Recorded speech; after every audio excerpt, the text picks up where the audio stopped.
आमे पढ़िथिले श्रीमद् भगवत गीतार प्रथम अध्याय अर्जुन विषाद योग विषय पढ़िथिले। तो उत्तर कौन केमिति हैला तो जानिथिले कौरव पांडव मानक भितर केमिति युद्ध हैला काहेकि युद्ध हैला जानिथिले। सरीथिला हमर सेठी जेतेबेले कि भगवान हमर जो महर्षि वेदव्यास थिले से धृतराष्ट्र को देखिबा पई युद्ध विषय रे जानिबा पई तो संजय को दिव्य दृष्टि देइथिले से तांको सुनिबाको से सुनिबाको चाहिए देखा जाई नथिले धृतराष्ट्र से विषय में जो पितामह भीष्मकर रणभूमि में रथर पड़गले पतन घटिला समाचार शुणी क्या संजय धृतराष्ट्र को तो तापर कौन है आम ए अध्याय जाना ये श्लोक श्लोक जाना ता पूर्व ये दुईटी चैनल छड़ा जाए all in one file out हो श्री हरिनाम भक्ति चैनल रे तो सेठी चाहिए आम देखिपारे दुईटी चैनल रे ये ड्यूटी छड़ा जाउची। तो चलतु आरंभ करबा हमर आगामी श्लोक धृतराष्ट्र उवाच एठी धर्मक्षेत्र कुरुक्षेत्र समावेता जजुत्सव मामकः पांडवस्य किम कुर्वत संजय। यार अर्थ होची धृतराष्ट्र पचारिले हे संजय धर्मभूमि कुरुक्षेत्र युद्ध करने इच्छा एकत्रित होइथिबा मोर ओ पांडुंकर पुत्र माने कौन कले। कुरुक्षेत्र प्रश्न पचार कुरुक्षेत्र केउं स्थानर नाम एवं याकु धर्मक्षेत्र बोली काहेकि कुहा जाए। कुरुक्षेत्र होची केउं स्थानर नाम याकु धर्मक्षेत्र बोली काहेकि कुहा जाए। उत्तर होची महाभारत वन पर्वर 83 अध्याय रे एवं सल पर्वर 53 अध्याय रे कुरुक्षेत्रर महात्मा विशेष भाव में वर्णित करा जायछि। महाभारत वन पर्वर 83 अध्याय रे आम शल्य पर्वर 53 अध्याय कुरुक्षेत्र महात्मा विषय में वर्णित होइछि।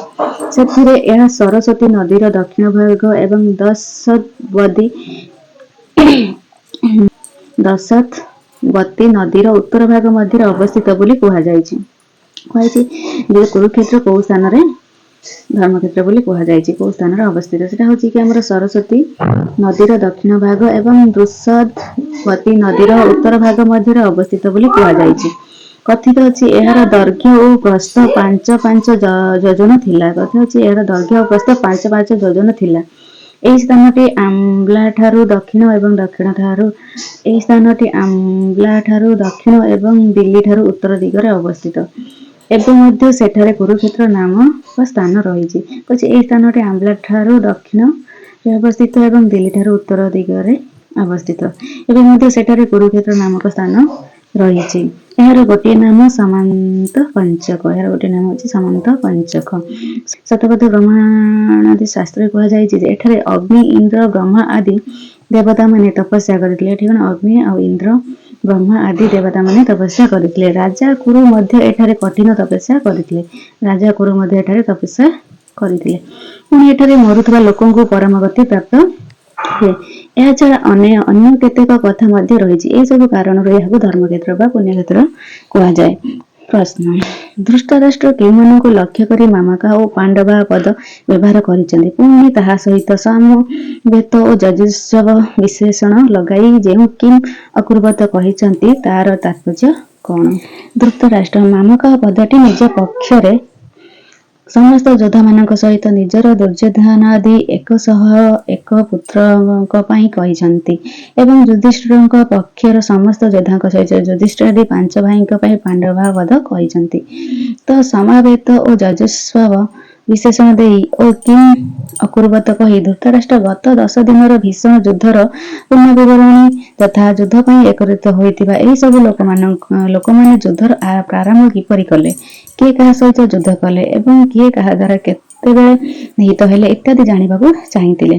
भीष्म पितामह तळे पड़ी जाइथिबा पर्यंत भीषण युद्धर समाचार और धृतराष्ट्र शुणी सारिथिले। सुतरां तांकर प्रश्न तात्पर्य यह होई पारे न जे तांको से पर्यंत युद्धर संवाद किछि जणा नथिला।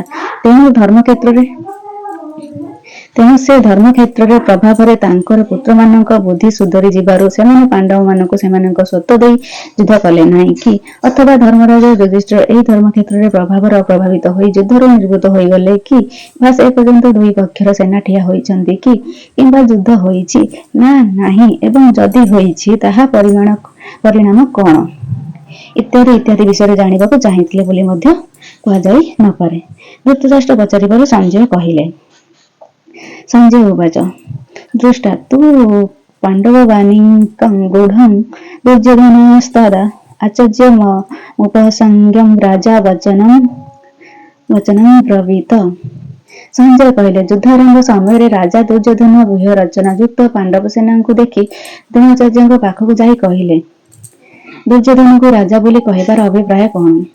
संजय द्वारा दुर्योधन को राजा कह विभिन्न भाव थाई पारे यथा दुर्योधन बड़ वीर और राजनीतिज्ञ थिले तथा शासन समस्त कार्य दुर्योधन करुथिले। संत समस्त को सम्मान दियंती और संजय संत स्वभावर लोक थिले। पुत्रଙ୍କ प्रति आदर सूचक विशेषण प्रयोग शुणी धृतराष्ट्र आनंदित हेबे। व्यूह रचना युक्त पांडव सेना को देखि दुर्योधन आचार्य द्रोणଙ୍କ पाखକୁ गले। यार तात्पर्य कौन? तात्पर्य होछि पांडव सेनार व्यूह रचना एपरि विचित्र ढंगर करा जाइथिला जे ताहा देखि दुर्योधन चकित होई गले एवं पाखକୁ दौड़ी गले। से भाबिले पांडव सेनार बहु रचना देखि ओ शुणी धनुर्वेद महान आचार्य गुरु द्रोण पांडव सेना अपेक्षा निज सेनार अधिक विचित्र ढंगर व्यूह रचना करंतु बोली पितामह को परामर्श देले।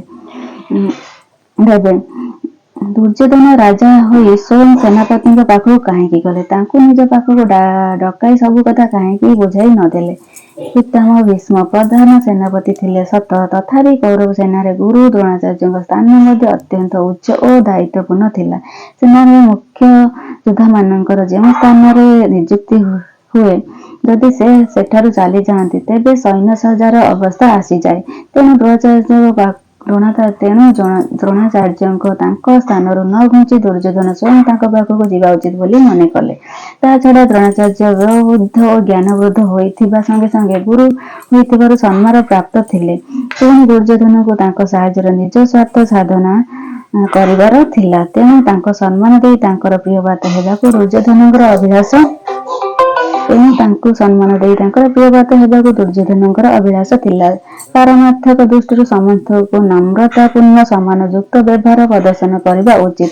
राजनीति मध्य बुद्धिमान पुरुष निजर कार्यसूची अन्य मानक आदर करिथांते। एई सब दृष्टि से सेठाकु जीवा उचित थिला। तो संभव द्रोणाचार्य पाखक जाई दुर्योधन जहाँ कहथिले वर्तमान ताहा कुहा जाउछि। तापर आगामी श्लोक रे हम जानिबा।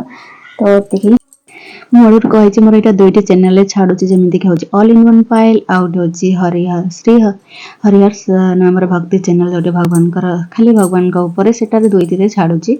तो ऑल इन वन फाइल रे सब प्रकार वीडियो छाडुछि। तो श्री हरिहर नामर सेटा भगवान कर ही स्पेशल चैनल। तो सेटा रे चाहिले से चैनल को सब्सक्राइब करि परिबे। लिंक टा डिस्क्रिप्शन में दे हेछि बट टाइम लागिवो तो अपलोड करबा को। तो भूलिबेनी सब्सक्राइब करबा को शेयर करने को। Thank you for watching. Bye bye Tata.